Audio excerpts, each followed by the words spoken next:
नमस्कार दोस्तों।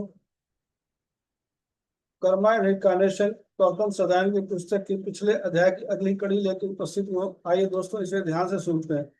अध्याय 8वां, अन्य संसार और कर्म। क्या आप हमें कोई उदाहरण दे सकते हैं? इस प्रश्न की अगली कड़ी आपके साथ। अन्य लोगों में जागृति के एक क्षण में प्राप्त अनुभव आपके पूरे जीवन को यांत्रिकता से सचेतन जीवन में बदल सकते हैं।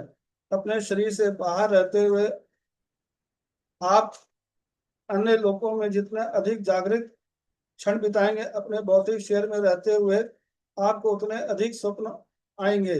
प्रश्न: क्या यह संभव है कि लोग अन्य लोगों में अवतार लेते समय जागृति के क्षण से उत्पन्न समझ को अस्वीकार कर दें? उत्तर: बेशक कुछ लोग जानबूझकर कानून, सिद्धांत या सलाह का उल्लंघन करते हैं और तरह तरह के तर्क देकर वे अपनी अंतरात्मा की आवाज की अवज्ञा करते हैं। हम ऐसे लोगों को अपने ही भले के लिए विरुद्ध काम करने वाले होते कहते हैं।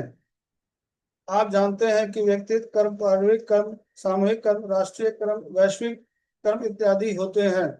हेलेना रोइसी कहती है कि जब हम एक निश्चित चक्र के लिए कर्म का एक चक्र पूरा कर लेते हैं तो हम दूसरे स्तरों और लोगों में एक नया चक्र शुरू करते हैं।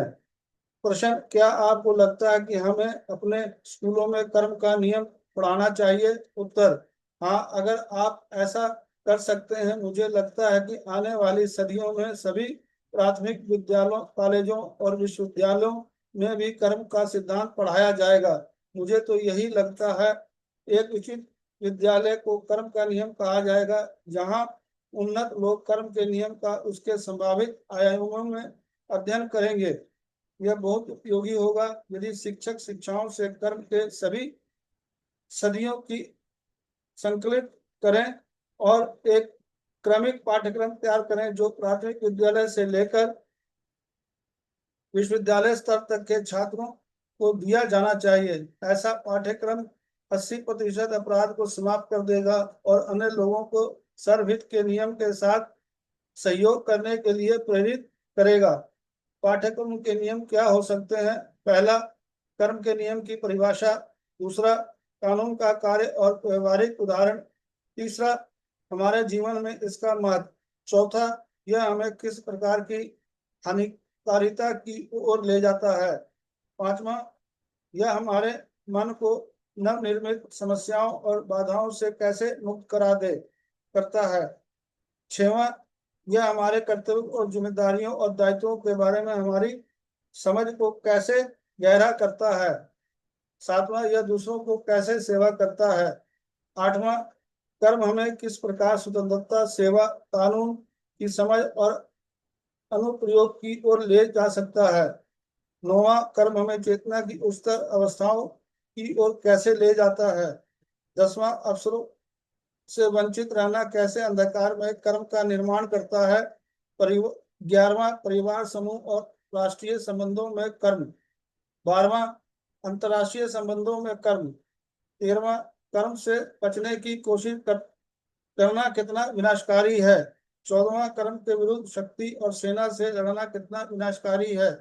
15वां, अपने कर्मों को संभालने और कर्म को एक हल करने के लिए तैयार रहने हेतु चेतना विकसित करना कितना महत्वपूर्ण है।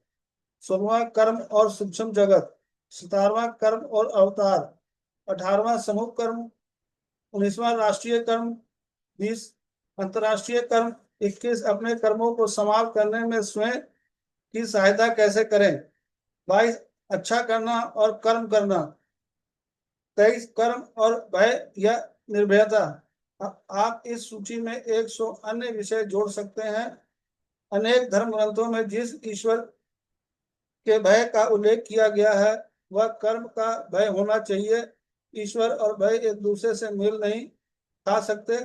ईश्वर करुणा और क्षमा का प्रतीक है और किसी को भी उससे डरना नहीं चाहिए सिवाय इसके कि बल्कि कर्म का नियम अंततः मानवता को यह सिखाने के लिए बनाया गया है कि कैसे उस नियम को पार किया जाए और या कैसे स्वयं की आध्यात्मिक बनाया जाए और जीवन के साथ सर्वोच्च सामंजस्य स्थापित किया जाए। दोस्तों, ये अध्याय यहीं तक। कल फिर आपके साथ अगले अध्याय को लेकर उपस्थित होगा। धन्यवाद। Thank you.